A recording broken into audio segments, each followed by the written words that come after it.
Hello बच्चों, मैं आपकी एसएस टीचर मिसेज विजयकला। पिछले वीडियो के अंदर हमने पार्लियामेंट के बारे में पढ़ा था और इसके कंपोनेंट्स के बारे में पढ़ा था। अभी जो सेकंड टॉपिक है कि पार्लियामेंट की आवश्यकता हमें क्यों होती है, तो आप सबको विदित है कि एक लंबे अरसे से जो हम कॉलोनियल रूल के अंडर थे, हमारा शासन जो ब्रिटिश रूल के अंदर हमने जो एक लंबा समय व्यतीत किया और उसके अंदर जो हमारे देशवासी थे वो कितने पीड़ित थे उनके अत्याचारों से। इसलिए सभी लोगों ने एकजुट होकर के जो फ्रीडम स्ट्रगल था उसके अंदर हिस्सा लिया, इसी उद्देश्य के साथ में कि सबको राइट टू इक्वलिटी मिलेगा, सबको राइट टू फ्रीडम मिलेगा और सबको जो डिसीजन मेकिंग के अंदर भी सभी का पार्टिसिपेशन होगा। तो इन्हीं बातों को मद्देनजर रखते हुए, एक डेमोक्रेटिक गवर्नमेंट को ध्यान में रखते हुए, उसके अंदर जो पार्लियामेंट जो एक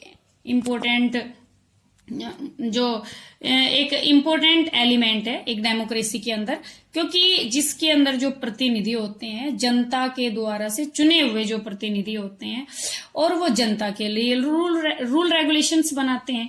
इसलिए पार्लियामेंट की आवश्यकता हमें ये इसलिए होती है कि उसके अंदर आपको पता है कि जैसे कि आपने पिछले साल पढ़ा होगा कि हर एक जो स्टेट लेवल के ऊपर आपने पढ़ा होगा कि जैसे मान लो कि देश के अंदर जो जितने भी स्टेट होते हैं उन सब के अंदर हर एक, जैसे मान लो राजस्थान ही है तो राजस्थान को अलग अलग जो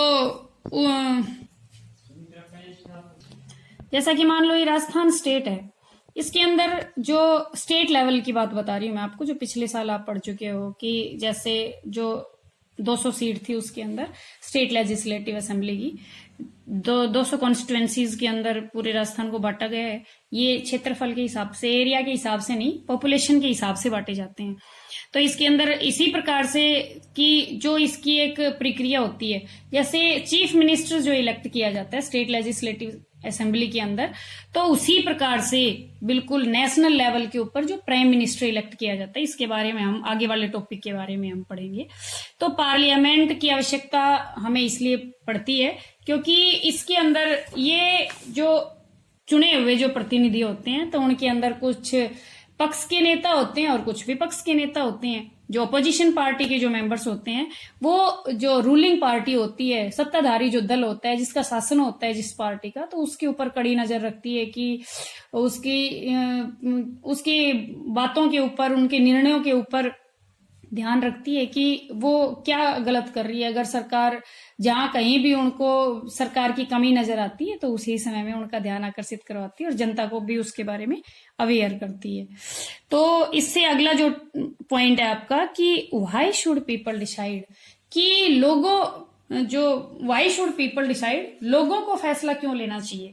अब लोगों को फैसला क्यों लेना चाहिए, क्योंकि मैंने आपको बताया कि स्वतंत्रता संग्राम के समय के अंदर जो लोग थे उनकी तो एक महत्वपूर्ण भूमिका थी, उन सभी ने तो एकजुट होकर के इसका प्रतिनिधित्व किया, इसका स्वतंत्रता के लिए जो संघर्ष किया।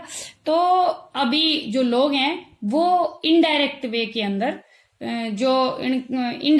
के अंदर जनता के फेवर के अंदर होते हैं। मतलब जो भी चुने हुए जो हमारे एमएलए, स्टेट लेवल पे आप एमएलएज कह दो, नेशनल लेवल पे आप एमपीज कह दो, वो जनता के फेवर से, जनता की तरफ से ही चुन करके और जो संसद के अंदर बैठते हैं और वहां पे जनता की तरफ से ही वो जिन बातों के ऊपर भी निर्णय लेते हैं वो जनता की तरफ से ही लेते हैं।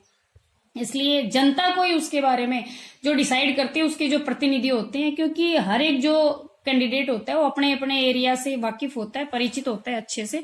इसलिए अपने एरिया के अंदर क्या जो कमियां हैं उन सभी को पूरा करने के लिए मतलब संघर्षरत रहता है और वो सभी मुद्दे वहां पे उठाए जाते हैं जो उनके एरिया के अंदर जो डेवलपमेंट वगैरह भी जो करने होते हैं, तो संसद के अंदर उन सभी मुद्दों को उठाए जाते हैं। तो इसलिए जनता के लिए ही जो फैसला करना जरूरी होता है, क्योंकि एक डेमोक्रेसी के अंदर जो लोग होते हैं, जो सिटीजन्स होते हैं, नागरिक होते हैं, शासन उनका ही होता है। जो डेमोक्रेसी होती है वो लोगों का ही शासन होता है, जनता का ही शासन होता है। इसलिए जनता के लिए हर एक कदम के ऊपर जो फैसले होते हैं वो भी जनता के फेवर के अंदर ही होते हैं।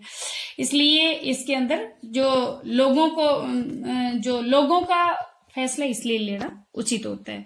तो इसलिए जो लोग होते हैं वो ही इसके अंदर डिसाइड करते हैं। ये समझो कि पार्लियामेंट के अंदर बैठे जनता के द्वारा से चुने हुए जो प्रतिनिधि होते हैं वहां पे स्थापित होते हैं पार्लियामेंट के अंदर, लेकिन वो जनता की तरफ से डिसीजन लेते हैं हर बात के ऊपर, जिसके ऊपर जनता अगर सेटिस्फाई नहीं भी होती है तो उस बात के ऊपर वो विरोध भी कर देती है, आवाज उठाती है। अब अगले टॉपिक के बारे में, पीपल एंड देयर रिप्रेजेंटेटिव्स, इसमें हम इलेक्शन प्रोसेस के बारे में हम पढ़ेंगे। ये किस प्रकार से जो हमारा प्राइम मिनिस्टर होता है उसके इलेक्शन किस प्रकार से होते हैं। जैसे थोड़ा मैं आपको चीफ मिनिस्टर के बारे में बताऊंगी कि चीफ मिनिस्टर कैसे इलेक्ट होता है। बिल्कुल वही जो प्रोसेस होती है वो नेशनल लेवल के ऊपर हमारी प्राइम मिनिस्टर की होती है। तो इसके बारे में हम अगले वीडियो में पढ़ेंगे। जय हिंद।